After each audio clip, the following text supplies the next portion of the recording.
He don't want no smoke. He ducking smoke, T.I. said. Now what you gonna do about that? Not going.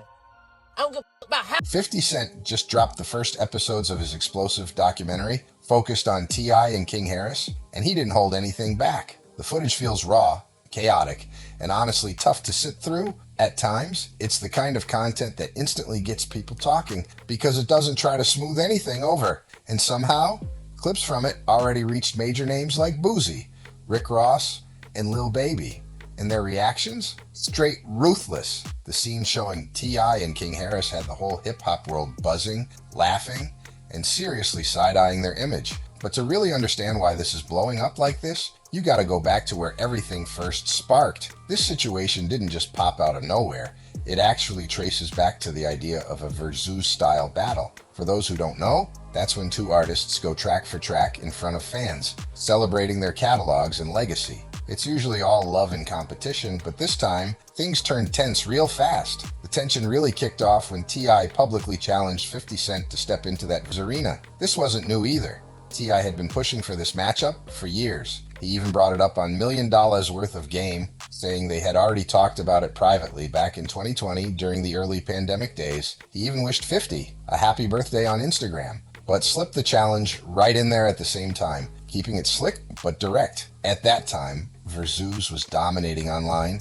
and T.I. used that wave to call 50 out in a video, telling him to pull up with 20 tracks and face him head on. But 50, he brushed it off like it wasn't even worth his time, acting like the whole thing didn't matter. Fast forward to 2026, and T.I. decided to press the issue again, and this time it got even louder. On February 6th, he showed up on Nightcap with Shannon Sharp and Chad Johnson, and the topic came right back into the spotlight. T.I. I called my man that he don't want no smoke. He ducking smoke. It's cool. Explained that he originally wanted Gucci Mane for the battle, but after Gucci went up against Jeezy, that option was off the table. So he locked in on 50 Cent instead and made it clear this wasn't random. According to him, they had already talked about it behind closed doors while moving around Los Angeles doing shows together. The plan, at least from T.I.'s side, seemed simple. He would announce it publicly first, and then 50 would back him up. But the second T.I. stepped out and made it official, everything flipped. 50 acted like he had no clue what was going on and started clowning him online, leaving T.I. looking like he made the whole thing up. That moment hit hard. I felt like he got played in front of everyone. He had already told the world this was happening, and now it looked like he was just talking big with nothing behind it. He made it clear he wasn't feeling that energy, saying if 50 didn't want to do it, he should have just said that instead of switching up like that. Of course, 50 responded exactly how people expected: petty, sharp, and straight to the point. That same day, he posted an old clip of T.I. from a 2010 Crime Stoppers commercial and added a caption telling people to do better and keep his name out of the conversation. That move wasn't random at all. It carried a heavy message. In hip-hop culture, that kind of accusation hits serious, and instead of cooling things down, 50 leaned all the way into it. He doubled down, calling T.I. King Rat and telling him to stay quiet. I wasn't about to let that slide either. He fired right back, making it clear he felt his name was being played with and pushed back hard against the label being thrown at him. At that point, it stopped being about music and turned into something way more personal. Things escalated fast, and the tone completely shifted. The message being thrown around wasn't even about music anymore. It was direct, aggressive, and full of pressure. Lines like telling someone to get it together or stay quiet made it clear respect was gone. And at that point, this wasn't competition. I said, think about that. Like, you want to do? I said, yeah. He said, well, I'm gonna jump out there first, and then you just gonna jump out there and we'll line it up. And he said, all right. It was full-on conflict, and this tension didn't just start recently either. Their history goes all the way back to 2006, when both artists were dominating the scene. 50 Cent was leading G-Unit, while T.I. was claiming his spot as the king of the South. There had always been small jabs here and there, but nothing like this. In 2026, everything finally spilled out into the open. Once 50 publicly threw that snitch label toward T.I., there was no easy way to walk it back. That kind of claim hits heavy in hip-hop culture, and once it's out there, it sticks. But what really pushed things over the edge was when the situation turned personal and started involving family. After the accusations, T.I. responded strongly, but then 50 shifted direction and began posting unflattering content about Tiny, T.I.'s wife. That move changed everything. One post featured Tiny with a caption warning to keep his name out of conversations, and it didn't stop there. He followed it up with a meme involving Tiny and their son, King Harris, adding a message about consequences. That right there crossed a serious line. In hip-hop, once family gets pulled into the situation, especially someone's partner or kids, it hits a completely different level. And once that happened, the entire Harris family stepped in without hesitation. I didn't hold back at all. He went straight into response mode, dropping war to set the tone, then quickly following it up with the right one, which came with even more intensity. On that track, I directly challenged 50's credibility, suggesting he had proof to support his claims. That wasn't subtle, it was aimed straight at reputation. And he didn't stop there. I kept the pressure on by releasing multiple tracks: Total War, The Right One, Lessons, and What It Is, Bully. This wasn't just a quick reply, it was a full rollout, like a campaign designed to hit from every angle. But things didn't stay limited to T.I. alone. His son stepped into the situation too, and that added even more intensity. Damani, his 24-year-old son, dropped a track titled Miss Jackson, using a familiar beat and adding his own message into the mix. On that track, Damani took a direction that caught a lot of people off guard. He referenced 50's late mother. I ain't gonna front though, like, I understand if his wife would have said some shit, or if T.I. would have said about his wife or his female or whatever, and then he responded with that, but like in a way that made listeners pause and really think about how far things had gone. His words were emotional, direct, and heavy, and the message sparked a lot of conversation across the internet.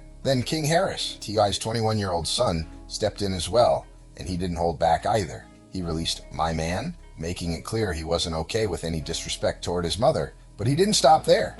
He followed it up with another track, and that's when things pushed even further into risky territory. King's response came with strong words and visuals that added even more fuel to the situation. In the video, he made bold choices that had people reacting instantly, and the internet lit up with debates about how far this had gone. At that point, this wasn't just about two artists anymore, it had turned into something much bigger, involving families, reputations, and lines that once crossed are almost impossible to uncross. That visual alone had the internet going crazy. People were split between shock and straight disbelief. And at that point, this wasn't just rap anymore. It had turned deeply personal on a whole different level. With T.I., Damani, and King all stepping in, multiple diss tracks started dropping back to back, all aimed at 50. It wasn't just artist versus artist anymore. It felt like a full family response. Rick Ross, who already has history with 50, jumped into the mix just to stir things up even more.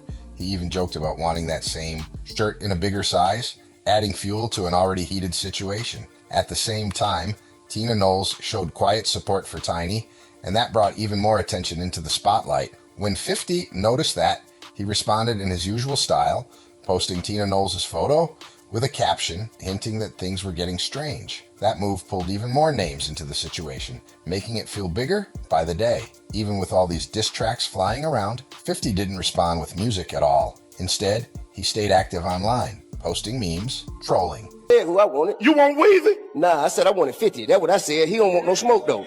Oh, Lord. I called my man out. He don't want no smoke. He ducking smoke.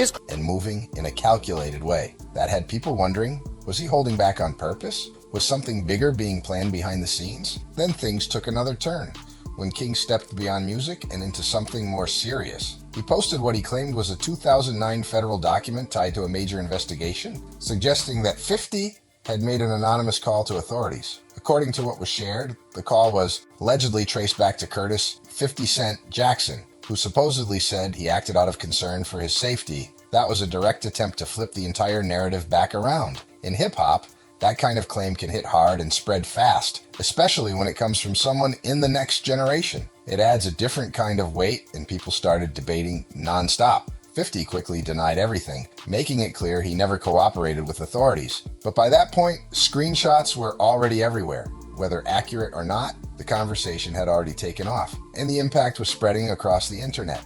And King? He wasn't backing down at all. But while things were heating up publicly, I started looking at the situation differently. In an interview, he admitted he wasn't happy with how far everything had gone, especially once his son got heavily involved. He explained that he had spent years trying to guide him, but emotions had clearly taken over. At the same time, I made it clear he understood why his son stepped in. From his perspective, they were defending their mother after she became a target. People call me Tip, but this is about another kind of tip that can help our mothers, our sisters, our brothers, and our fathers help get the perpetrators who commit crimes against them off the streets. All you got to do is call Crime Stoppers Atlanta.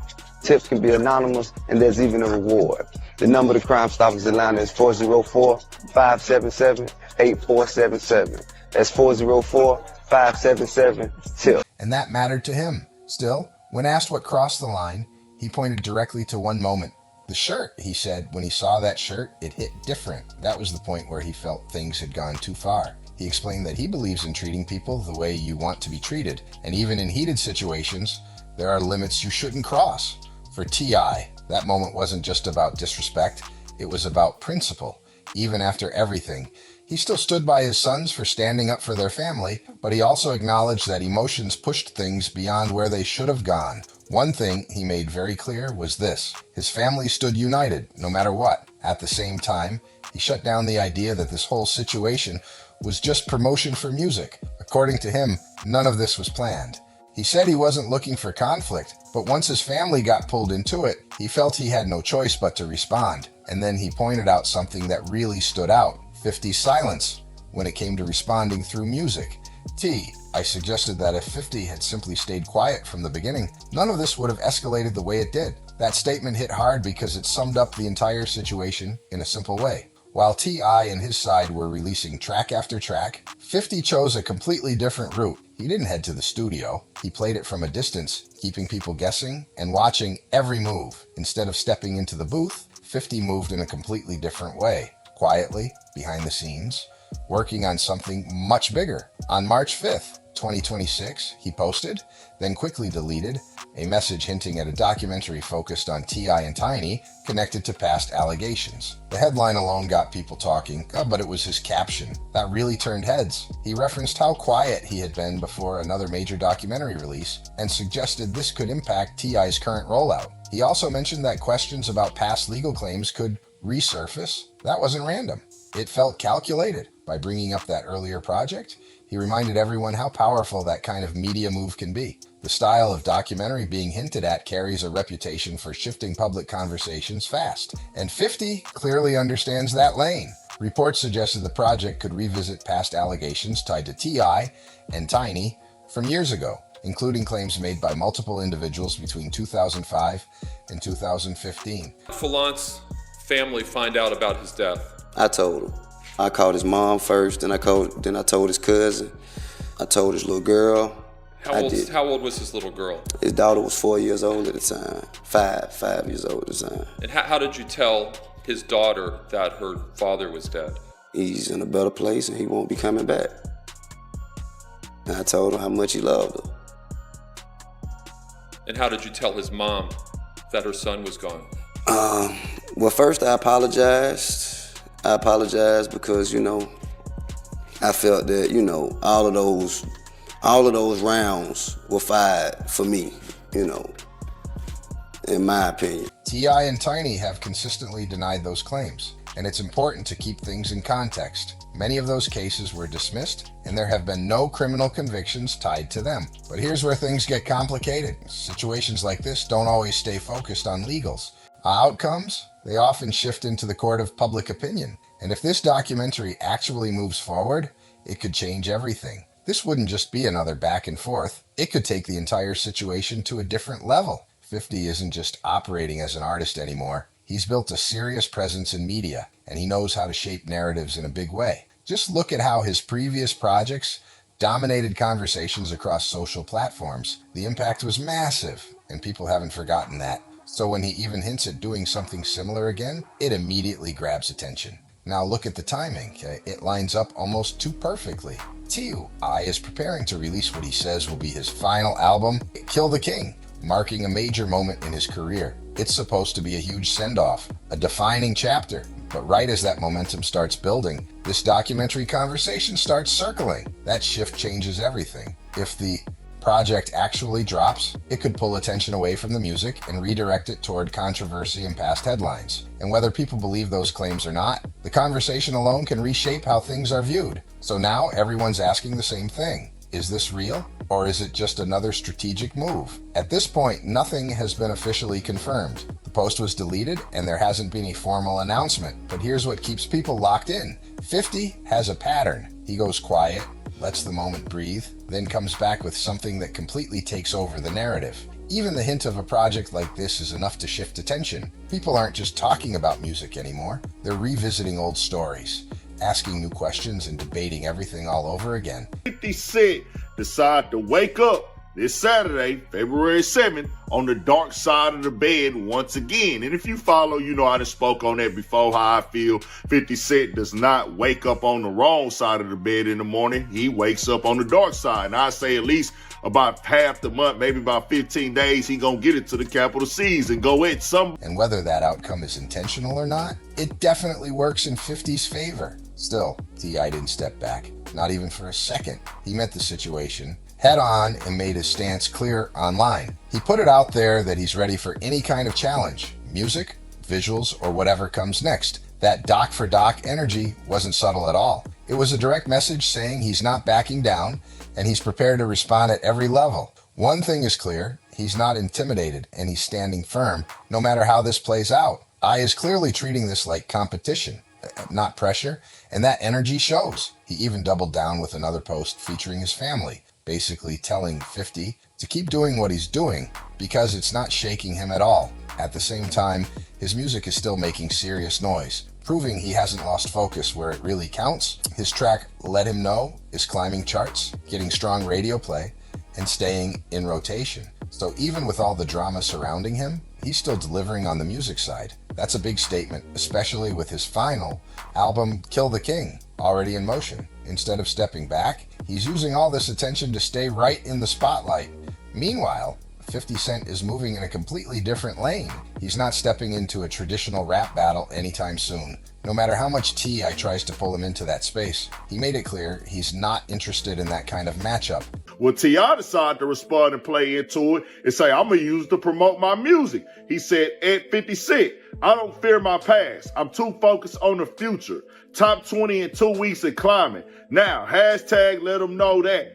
King, I'm love, not liked. Hashtag my God don't play about me. Even mocking the idea and suggesting that chasing battles at this stage isn't the move. He even joked online, saying he doesn't need to rap, flipping the whole situation in his usual sarcastic style. That's classic 50, dismissive, strategic, and always finding a way to stay in control of the narrative. But here's where things get interesting. 50 did respond musically, just not in the way people expect it. Instead of dropping a full diss track, he slid a few lines into the Power Origins theme song featuring Leon Thomas. And in those lines, he made subtle references that had people connecting dots and talking again. That's how 50 plays it. He doesn't always come direct. He moves calculated, almost like he's playing a longer game while everyone else is reacting in the moment, and he might not be done either. In that same deleted post, he hinted that new music could be on the way. So even though he says he's not interested in battling, there's always the chance he could step in at any moment and shift everything again.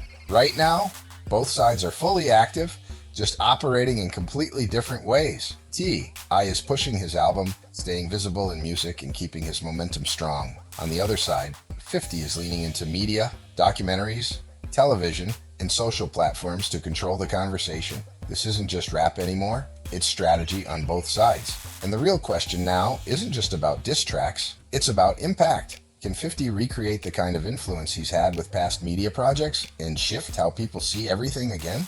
And does T.I. have the position to hold steady if that happens? One thing is clear, this situation is far from finished. The tension has been building for years, and now it's reaching a whole new level. Whether it plays out through music, media, or something even bigger, both sides are still watching each other closely and making moves. At this point, 50 has built a reputation for turning conflict into content and coming out on top.